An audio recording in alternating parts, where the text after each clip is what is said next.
Hello again, and welcome to Emerald Meadows, the YouTube channel focusing on RC crafts and quilting. As always, still trying to convince my wife to do a quilting video. Today, I thought we'd spend a few minutes talking about glues. There's a lot of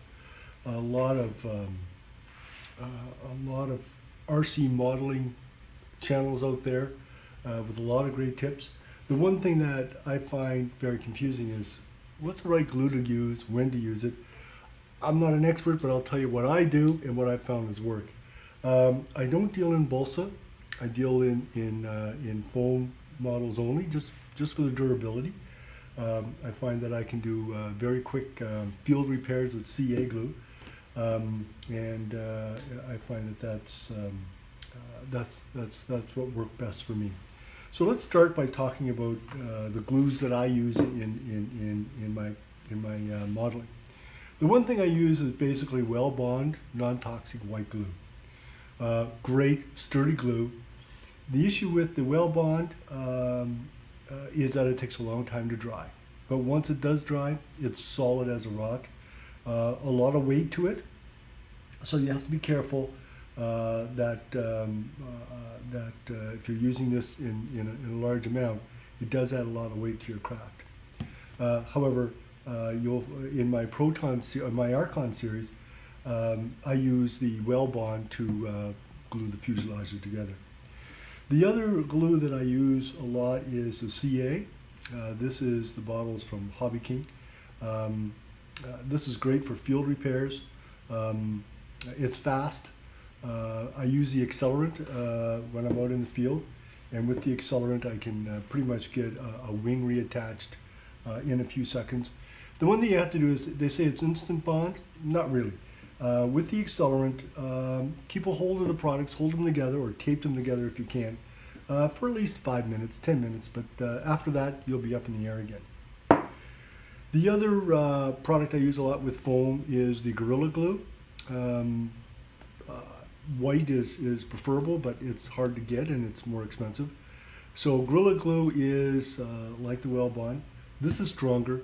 I use this when I'm bonding especially when I'm bonding two different surface types together. So if I have a plastic going to foam or plastic to wood, because I do use wood for reinforcement, or I could use it for a motor brace. Definitely this is by far the best overall glue is the Gorilla Glue. Old favorites, contact cement. Contact cement. It comes in a lot of the kits from China. I found that depending on how you applied it, you really need to let it tack before you join the two pieces together. If you don't allow it to tack, it'll stay, you'll have a weak joint, I think, forever. Use the contact cement, it's good.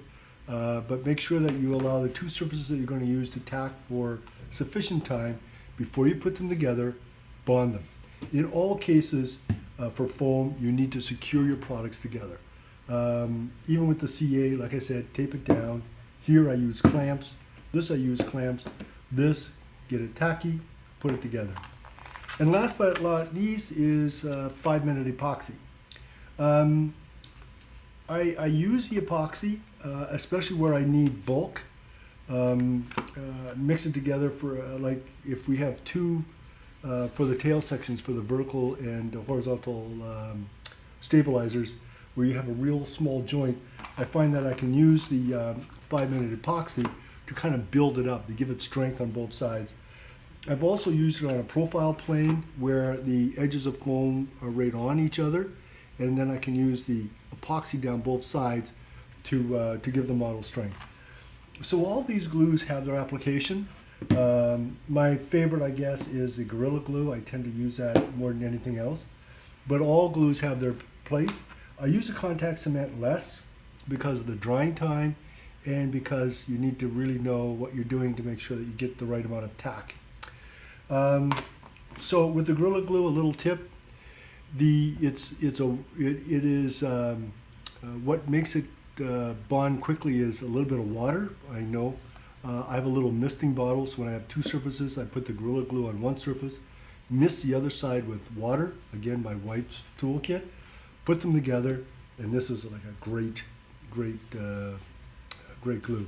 In another episode, I'll show you how to change the Gorilla Glue into actually foam, and I use it to actually fix damaged areas of the RC models when they've been very severely damaged and you have chunks of foam gone. You can actually make new foam using Gorilla Glue. Anyway, I just thought I'd give you a quick tour of the glues I use and why I use them. Not an expert, but at least you'll know what I do. Thank you very much for your time. We'll talk to you next time.